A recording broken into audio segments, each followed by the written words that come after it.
Hasretin beni hasta eyledi, hasta eyledi. Halimi sormaya dost sen mi geldin?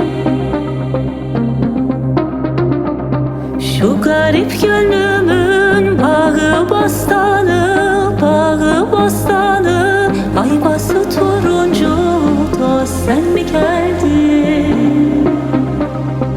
Dost sen mi geldin?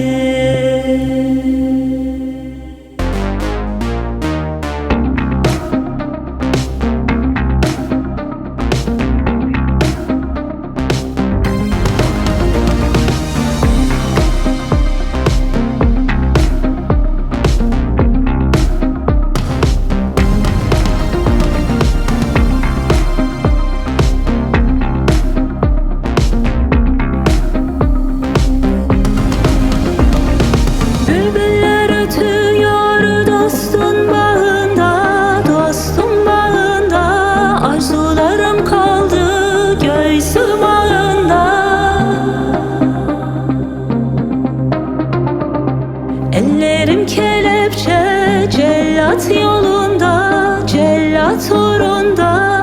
Kollarım çözmeye dost sen mi geldin? Dost sen mi geldin?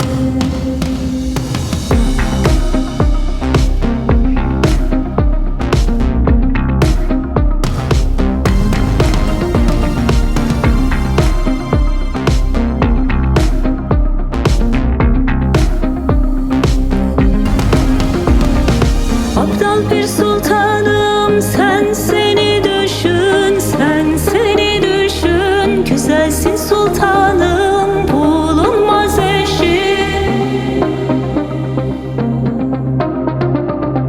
Giyinmiş kuşanmış türlü kumaşın, türlü kumaşın.